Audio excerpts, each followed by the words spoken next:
Hello everyone. Hope so कि आप सब ठीक होंगे और फिट होंगे। तो हमारा जो लॉ ऑफ टार्ट्स का सिलसिला है ये तकरीबन जो है कंप्लीट होने वाला है। इसका मोस्ट जो इम्पोर्टेंट लास्ट टॉपिक है वो आज हम कवर कर रहे हैं और उसको फाइनली ख़त्म करेंगे।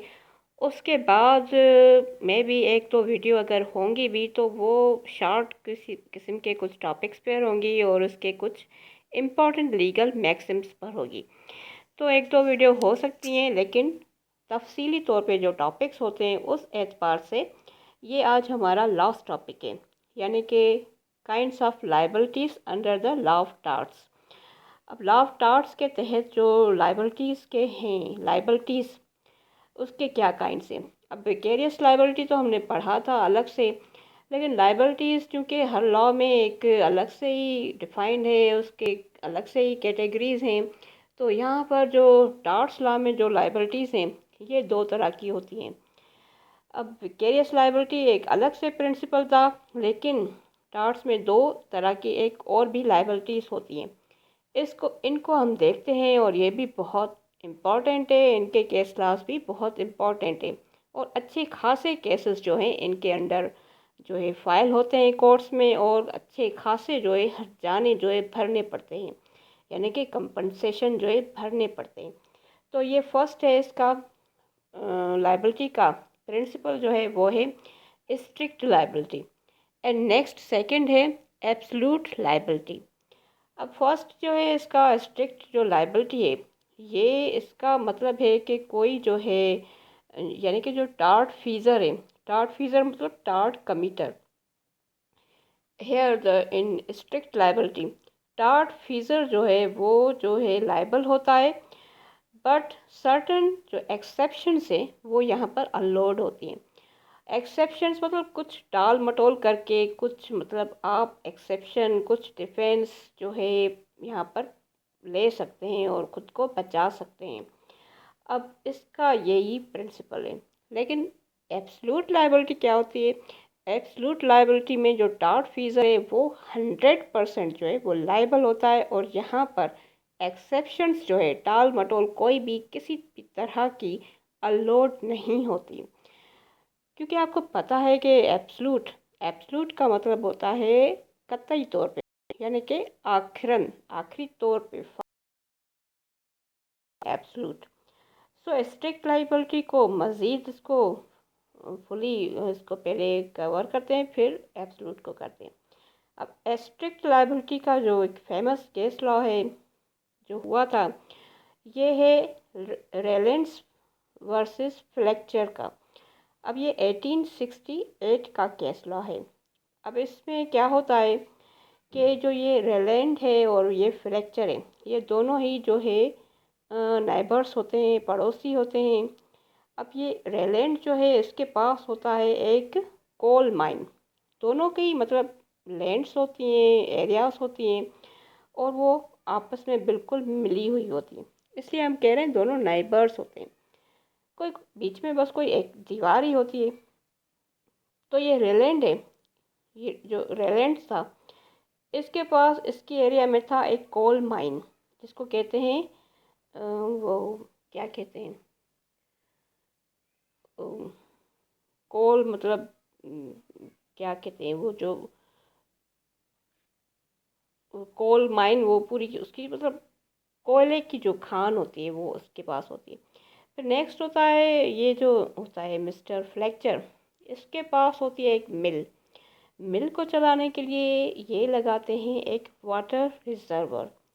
अब वाटर रिजर्वर इनके पास होता है, लेकिन ये कुछ ऐसी कोई हरकत कर देते हैं कि ये अपने वाटर रिजर्वर को मज़ीद किसी तरह से किसी भी आर्टिफिशियल वे से उसको एक्सपांड कर रहे होते कि पता नहीं क्या कर रहे होते, कि उसके नतीजे में होता यूँ है कि उसका जो इसके जो वाटर रिजर्वर का जो पानी होता है वो एस्केप करके, यानी कि फैलाव करके इसके रेलेंट्स के जो कोल माइंस हैं उन पे चला जाता है, और ये अंडरग्राउंड चला जाता है और लैंड के अंदर से ही।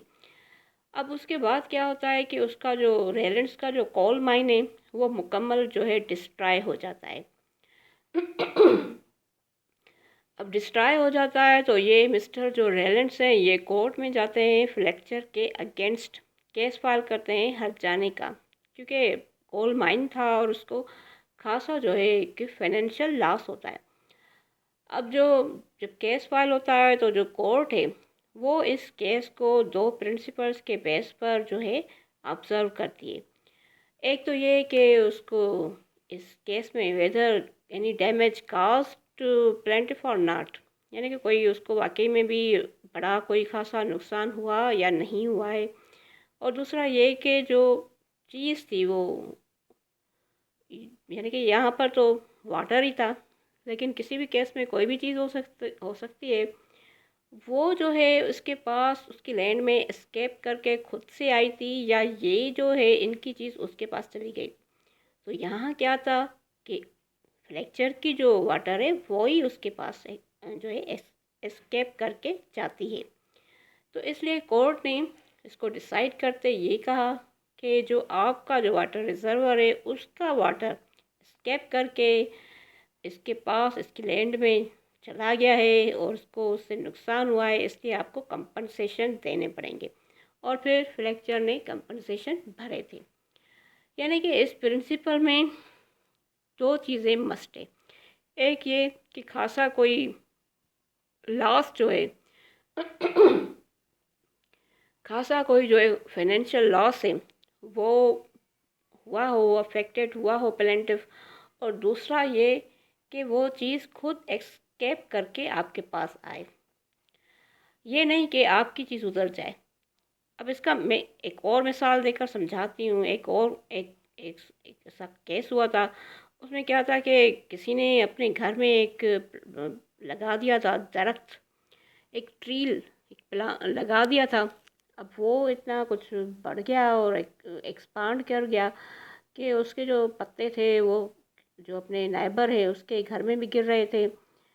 तब वो जो ट्री था वो इनफेक्ट कुछ पॉइजनस था। कुछ लोग लगाते हैं मेडिसिन वगैरह के, कुछ किसी भी पर्पसेस के लिए कुछ ऐसी भी चीज़ें करते हैं अपनी एरियाज़ में या घरों में, या अमूमन अब घरों में तो नहीं होती, बाहर के एरियाज़ में होती है।